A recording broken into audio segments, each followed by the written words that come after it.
Khilafah, sebuah institusi pemerintahan Islam yang berjalan sejak zaman para sahabat hingga tahun 1924. Ia merupakan sebuah simbol keagungan peradaban Islam selama hampir 1.300 tahun. Setelah hampir seabad pasca keruntuhannya, kini ia kembali mencuat sebagai isu yang begitu hangat di tengah masyarakat. Belahan dunia timur dan barat membicarakannya, tak terkecuali di Indonesia.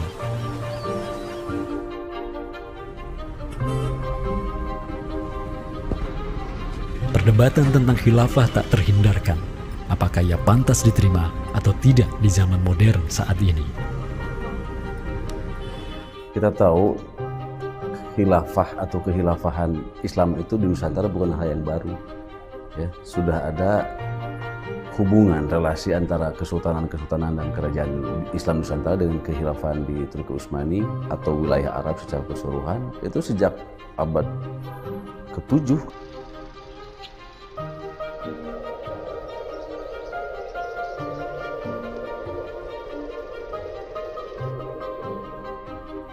Sejarah khilafah yang panjang di pentas dunia telah memainkan debutnya di Nusantara.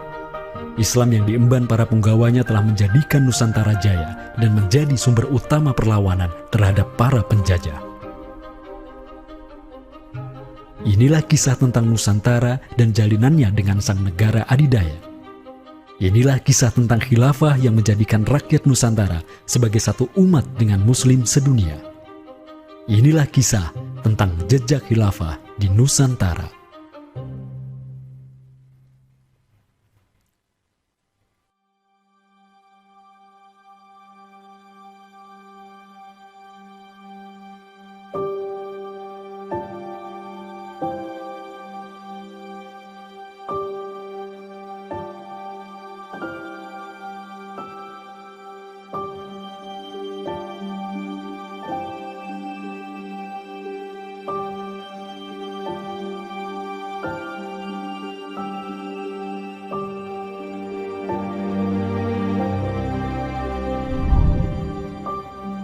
Senin, 12 Rabiul Awal tahun 11 Hijriah, bertepatan dengan tahun 632 Masehi. Seluruh langit dunia dirundung mendung. Semua orang di Madinah menundukkan wajahnya, kosong pandangan seraya bercucuran air mata. Di pagi itu, kabar duka menyeruak ke seluruh negeri. Rasulullah Sallallahu Alaihi Wasallam wafat. Pada saat Rasulullah SAW wafat, Abu Bakar itu berkhutbah. Abu Bakar mengatakan begini, Ya ayyuhan nas, inna Muhammadan qad mata. Wala budda lihada dini man yakumu bihi. Kata Abu Bakar begitu. Wahai manusia, sesungguhnya Muhammad sudah wafat. Dan urusan agama ini harus ada yang mengurusnya. Setelah Abu Bakar menyampaikan demikian, para sahabat pun segera bersepakat untuk mencari dan memilih Khalifatur Rasulillah, seorang pengganti Nabi, untuk menjaga agama dan menjalankan urusan dunia. Mereka bahkan lebih menyegerakan urusan ini ketimbang menyegerakan pemakaman jasad Rasulullah SAW yang mulia, menandakan bahwa urusan kepemimpinan untuk kaum muslimin pasca wafatnya Nabi merupakan perkara yang amat mendesak. Karena itu Sayyidina Umar juga mengatakan, La islama illa bil jamaah, wala jama'atan illa bil imarah, wala imaratan illa bil ta'ah. Umar juga memahami sebagaimana yang dipahami oleh Abu Bakar. Islam ini tidak akan kuat kecuali dengan adanya jamaah, dengan adanya persatuan. Dan tidak mungkin umat ini bisa bersatu kecuali dengan adanya imarah, adanya khilafah, adanya kepemimpinan. Dan tidak mungkin adanya imarah kecuali dengan adanya ketaatan. Jadi para sahabat itu paham itu. Kemudian para sahabat itu juga menjalankan apa yang diperintahkan Nabi dalam hadis yang lain. Apa kata Rasulullah? Alaikum bisunnati. Kalian harus pegang teguh sunnahku. Wa sunnatil khulafa'ir rasyidin al-mahdiyyin min ba'di. Dan sunnah para khalifah rasyidin al-mahdiyyin min ba'di, mendapatkan petunjuk setelahku. Kemudian Nabi mengatakan, Addu alaiha bin nawajidi. Kalian harus gigit sunnah itu dengan menggunakan gigi geram dan jangan dilepaskan. sunnah yang ditinggalkan oleh para khulafaur rasyidin itu apa? Pertanyaannya begitu. Jawabannya tidak lain adalah khilafah itu, sistem khilafah itu. Maka di Saqifah Bani Sa'idah bersepakatlah kaum muslimin untuk memilih Abu Bakar sebagai khalifah pertama untuk mengatur negara mereka yang disebut sebagai khilafah Islamiyah. Negara khilafah di bawah kepemimpinan Abu Bakar dan khalifah-khalifah setelahnya, Umar bin Khattab, Utsman bin Affan, dan Ali bin Abi Thalib cepat sekali berkembang. Mereka memperluas wilayah khilafah hingga mendobrak dua negara adidaya saat itu, Kekaisaran Persia dan Imperium Romawi. Semua aktivitas ekspansi tersebut merupakan realisasi kebijakan politik luar negeri khilafah Islamiyah, dakwah, dan jihad. Sementara di Timur Tengah sedang terjadi revolusi tauhid yang luar biasa dengan munculnya negara adidaya baru yang bernama Khilafah Islamiyah. Jauh di sebelah timur, terbentang sehamparan kepulauan yang teramat luas wilayahnya. Masing-masing pulau ini begitu hijau hutannya, mata air mengalir dengan begitu derasnya, disertai kekayaan alam yang melimpah ruah jumlahnya, baik di bawah maupun di atas tanah, baik sebelum maupun selepas pantai. Negeri itu dikenal sebagai Nusantara.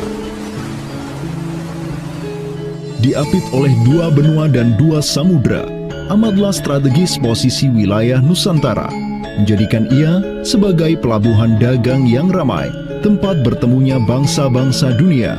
Kala itu, belumlah penduduk di Nusantara mengenal Islam, sementara kehidupan mereka sedang diselimuti oleh kegelapan. Namun, tatkala Islam sedang membara di Timur Tengah, tentu sampailah pengaruhnya ke Nusantara.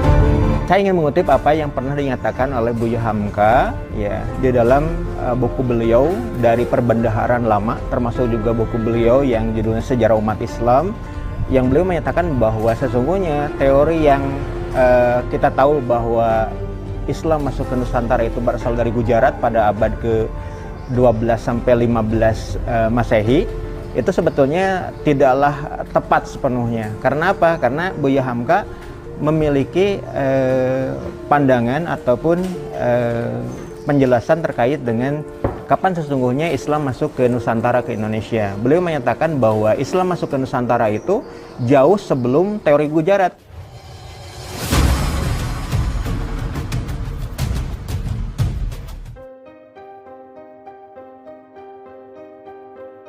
Di bawah pemerintahan Khulafaur Rasyidin yang wilayahnya membentang dari Afrika Utara sampai Persia, perdagangan kaum muslimin berkembang pesat dengan dikuasainya pelabuhan-pelabuhan strategis di Samudra Hindia.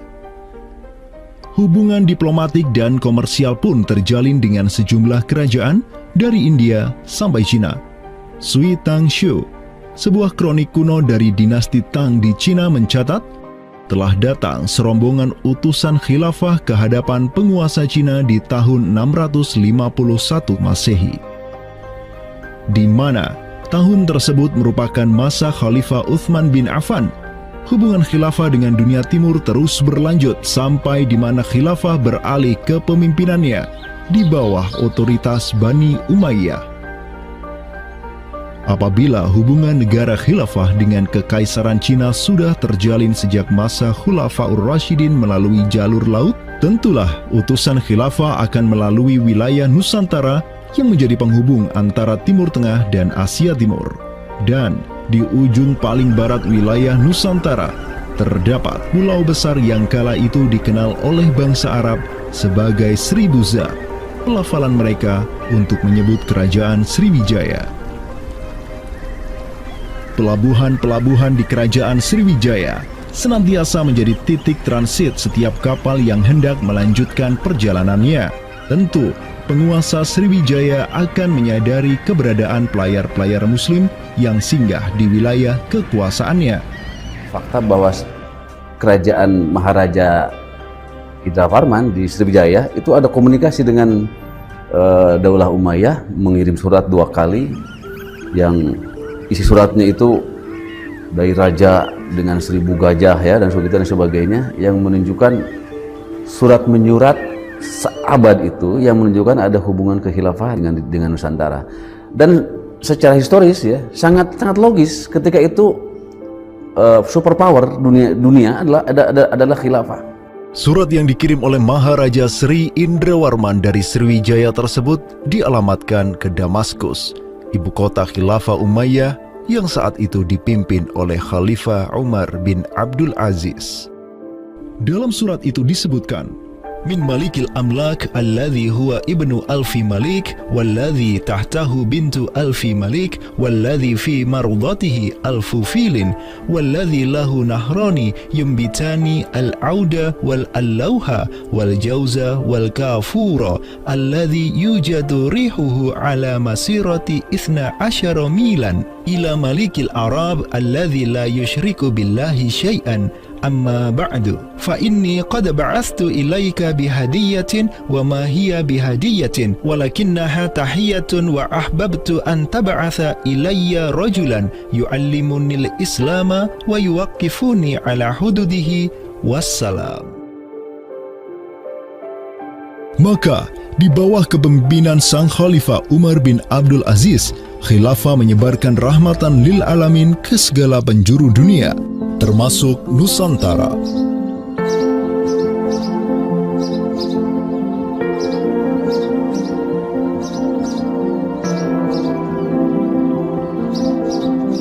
Seperti sekarang Amerika atau Eropa kan ada hubungan dengan semua negara karena dominasi politik, ekonomi mereka, budayaan dan sebagainya. Saat itu penguasa dunia atau superpower adalah dunia Islam, institusi politiknya khilafah, maka sangat logis kalau ada relasi dengan berbagai semua negara.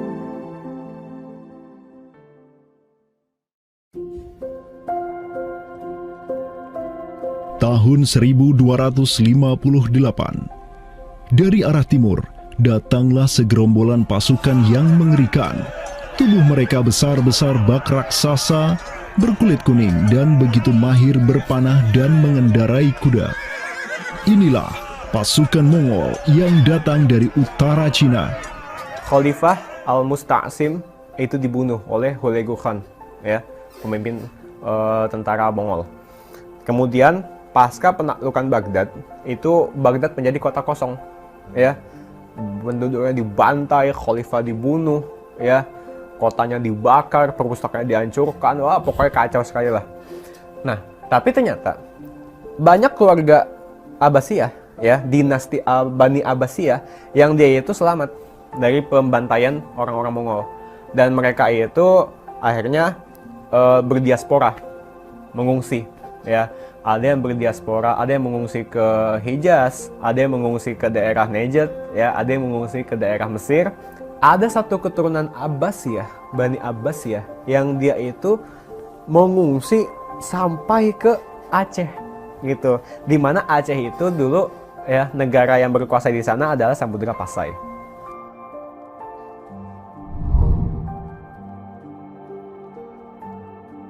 Terdapat 3 orang Bani Abbasiyah yang diketahui dimakamkan di Aceh, yakni yang pertama Sodrul Akabir Abdullah bin Muhammad Al-Abbasi, keturunan Khalifah Al-Mustaunsir Billah. Kedua, istrinya Siti Rahiman binti Malikul Mu'azzam, dan ketiga, anaknya Sodrul Akabir Yusuf bin Abdullah Al-Abbasi. Mereka bertiga dimakamkan di kompleks yang sama. Yang paling monumental, yang paling besar di sini kita lihat adalah seorang tokoh yang memiliki predikat As-Sadr Al-Kabir ataupun pengawal para pembesar yang derajatnya mungkin setingkat dengan Perdana Menteri. Beliau bernama Abdullah bin Muhammad bin Abdul Qadir bin Abdul Aziz bin Al-Mansur Abi Ja'far Al-Abbasi, yang mana genetika beliau yang daripada Al-Mansur ini sendiri yang merupakan kakek buyut daripada Abdullah ini adalah seorang khalifah dari Bani Abbasiyah. Bani Abbas ini yang terkubur di Aceh, ya, Lok Sumawe ini, ayahnya ini, ya, Muhammad bin Abdul Qadir, ternyata dia itu dicatat oleh Ibnu Battuta, ya, dicatat oleh Ibnu Battuta dalam rihlahnya kitab Tuhfatun Nazar, ya. Nah, dia itu ayahnya Abdullah bin Muhammad Sodrul Akabir yang di Pasai itu menjadi gubernur, ya, menjadi gubernur di mana? Di daerah India, gitu, dicatat oleh Ibnu Battuta, gitu, ya. Dan Ibnu Battuta mencatat sultan-sultan di India itu begitu hormat, ya, begitu taat, dan mereka itu memuliakan keturunan Khalifah Abbasiyah ini, ya, keturunan Khalifah Al-Mustansir Billah, begitu. Nah, ini mengindikasikan bahwasanya apa? Sultan-sultan India itu begitu memuliakan, dan mereka itu dalam satu riwayat lain juga membaiat Khalifah Abbasiyah yang ada di Mesir. Sementara sultan-sultan di India, ya, Kesultanan Islam di India itu punya hubungan erat dengan Samudra Pasai, begitu. Nah, di sini kita bisa menduga kuat bahwasanya Samudra Pasai itu juga berbaiat kepada Khalifah Abbasiyah. Samudra Pasai pada masa itu berbaiat kepada dinasti sebelum Utsmaniyah berkuasa, yaitu kita menduga dan meyakini hal tersebut sesuai fakta-fakta yang kita temukan di lapangan bahwa Madinatul Sumatera ataupun Jaziratul Jawi, Samudra Pasai itu berbaiat langsung kepada dinasti Abbasiyah. Sultan Zainal Abidin bin Ahmad bin Malikus Zahir bin Malikus Saleh, penguasa Pasai di masa Sodrul Akabir Abdullah Al-Abbasi hidup, menyatakan baiatnya kepada Khalifah Al-Mutawakkil 'ala Allah di Kairo di awal abad ke-15. Begitu pula sebelumnya, Sultan Muhammad bin Tughluk di Delhi diikuti oleh Sultan Jalaluddin Muhammad dari dinasti Raja Ganesh di Bengali dan penguasa dari dinasti Utsmaniyah di Turki, Sultan Bayazid pertama. Seluruh sultan di dunia Islam menyatakan baiatnya kepada Khilafah Abbasiyah semenjak gelombang badai Mongol berhasil dihentikan oleh pahlawan-pahlawan Mamluk. Pusat Khilafah Abbasiyah kini berpindah ke Kairo, Mesir, dan menjadi magnet kaum muslimin global. Dari pusat khilafah inilah dakwah Islam mulai bangkit kembali dan menggencarkan aktivitasnya dengan mengirim berbagai juru dakwah ke seluruh penjuru alam. Dengan Samudra Pasai yang mendaulatkan dirinya sebagai Darul Islam yang berbaiat kepada khalifah, Samudra Pasai mengemban tugas untuk mengubah seluruh Asia Tenggara dari Darul Kufri menjadi Darul Islam. Sultan Zainal Abidin Ra Ubabdar dibantu oleh putra Sodrul Akabir Abdullah bin Muhammad Al-Abbasi, yakni Yusuf bin Abdullah, yang di pucuk pusaranya tertera nama kakeknya Khalifah Al-Mustansir Billah, banyak menaklukkan wilayah-wilayah yang belum Islam di Sumatera dan Semenanjung Malaya. Seperti Ra Ubabdar. Ra Ubabdar itu berasal dari dua kata, Ra dan Ubabdar, yang mana artinya adalah penguasa gelombang.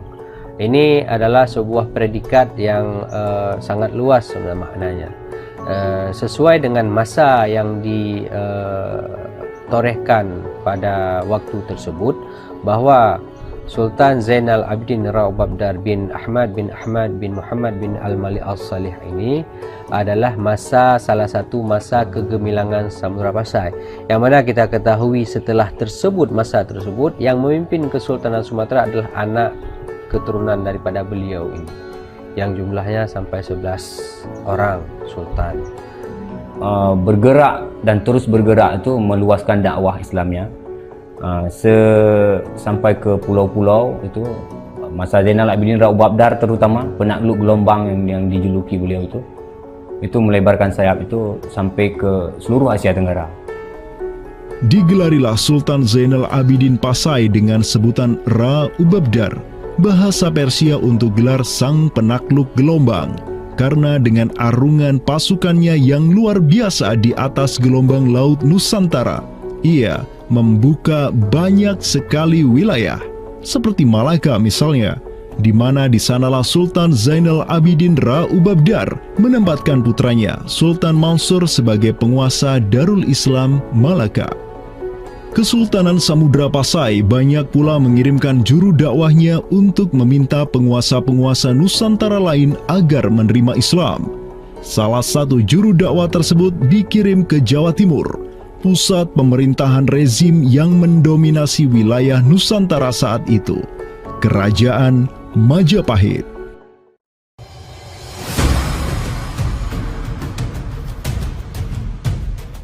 Gresik, Jawa Timur. Di kota yang hanya berjarak 60 km dari Trowulan, ibu kota Kerajaan Majapahit, terbaring jasad mulia di atas pusara marmer yang begitu indah. Inilah kubur seseorang yang menginisiasi tegaknya Islam di tanah Jawa, Maulana Malik Ibrahim, yang kemudian dikenal sebagai Sunan Gresik. Malik Ibrahim adalah seorang yang berkedudukan tinggi di lingkaran kuasa Samudra Pasai, terlihat dari gelarnya yang bertajuk Umdatus Salatin wal Wuzara, pondasi para sultan dan wazir, di mana gelar tersebut adalah gelar untuk wakil Sultan Samudra Pasai sebagaimana yang dicatat oleh Ibnu Batutah. Gelarnya yang lain seperti Burhanud Daulah Waddin, penerang negara dan agama, adalah gelar yang disematkan kepadanya selayaknya gelar-gelar yang diberikan Khilafah Abbasiyah kepada pejabat-pejabat penting daulah, sebuah gelar yang begitu politis sekaligus agamis.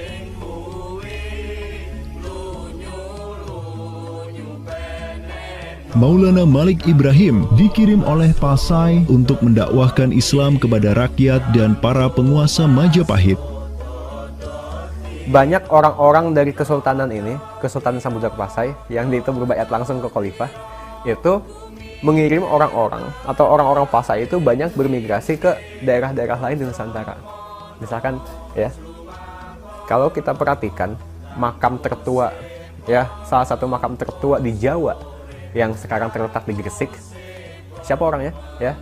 Pemilik makam ini itu adalah Maulana Malik Ibrahim. Maulana Malik Ibrahim ya, kalau kita perhatikan makamnya yang di Gresik itu sama persis gayanya dengan apa? Dengan makam-makam yang ada di Pasai, begitu. Nah, ini merupakan bukti bahwasanya Sunan Gresik itu pernah ada di Pasai ya, dan dia itu ya tahu sendirilah ya, bahwasanya Maulana Malik Ibrahim yang kemudian dikenal juga sebagai Sunan Gresik itu merupakan salah satu dari Wali Songo. Bersama kakek, paman, keponakan, cucu cicit dan murid-murid pilihannya yang kemudian disebut Wali Songo, Maulana Malik Ibrahim berdakwah di Jawa dan menyebarkan Islam di kalangan penduduknya. Mereka mendapat sokongan penuh dari negara yang berkuasa di Samudra Pasai, kesultanan yang berbaiat kepada Khilafah Abbasiyah.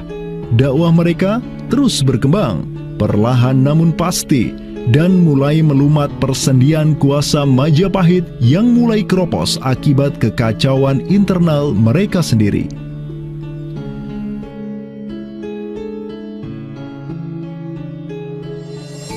Para Wali Songo juga dihormati karena sebagian besar dari mereka menyandang status sebagai keturunan Nabi melalui jalur Husain bin Abi Thalib yang terus turun-temurun kepada Muhammad Sahib Marbal, turun lagi ke Alawi sampai ke Imam Jamaluddin Al-Husaini yang dikenal juga sebagai Syekh Maulana Jumadil Kubra, yang dari dialah para Wali Songo lahir sebagai anak-anaknya.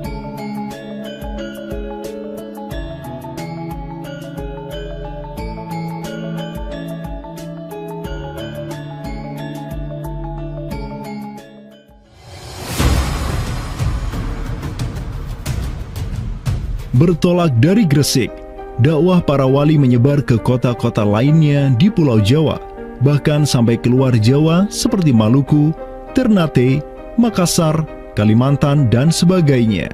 Selain kalangan rakyat, banyak pula pejabat-pejabat Majapahit yang tercerahkan dengan Islam dan sukarela mengucap syahadatain, seperti para adipati Majapahit di Palembang, Cirebon, Semarang, Pekalongan, Jipang sampai Mataram. Tak tanggung-tanggung, di antara mereka yang berislam bahkan merupakan sang putra mahkota Majapahit sendiri, Pangeran Jimbun alias Raden Patah, yang merupakan buah dari pernikahan Raja Brawijaya kelima dengan seorang putri Cina. Ketika dewasa, Raden Patah belajar kepada Sunan Giri di Surabaya, kemudian diangkat menjadi Adipati Demak oleh ayahnya. Kemudian di tahun 1478, Brawijaya kelima digulingkan oleh pesaingnya dari Kediri, Girindra Wardana. Tahta Majapahit yang diduduki oleh musuh ayahnya lantas membuat Raden Patah di Demak beserta seluruh elemen Islam di Jawa pimpinan para Wali Songo bangkit berjihad melawan Girindra Wardana dan penerusnya Patih Udara. Mereka terus berjihad dengan penuh keberanian hingga akhirnya berhasil melumat kekuasaan Majapahit yang dipegang oleh para pemberontak dari pihak Girindra Wardana dan Patih Udara. Kaum muslimin pun meraih kemenangan hingga akhirnya mereka berhasil memproklamirkan berdirinya sebuah daulah Islam pertama di tanah Jawa, Kesultanan Demak, pada tahun 1482.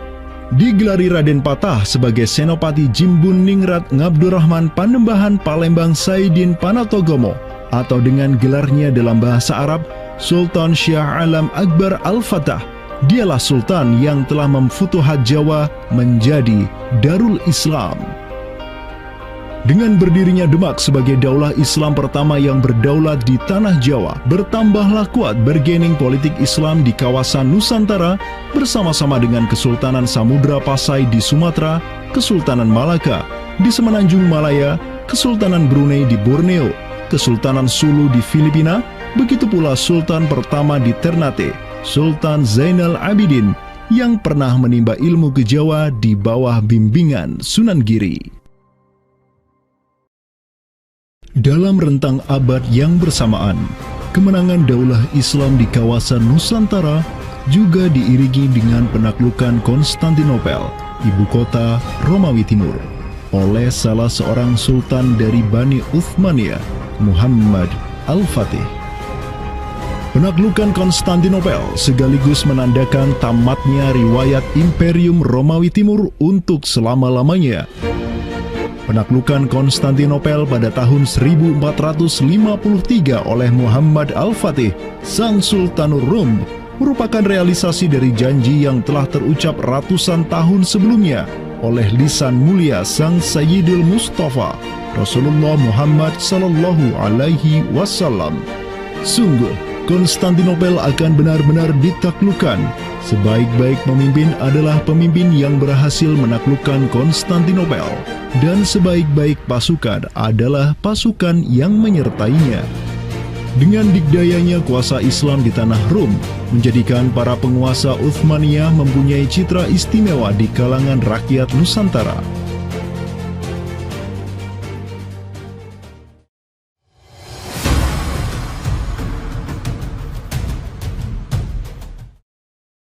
Namun demikian, dikala penaklukan demi penaklukan sedang digencarkan oleh tentara Islam mulai dari Rum sampai ke Nusantara, penaklukan yang sama juga digencarkan oleh tentara Kristen di ujung paling barat dunia Islam, Andalusia.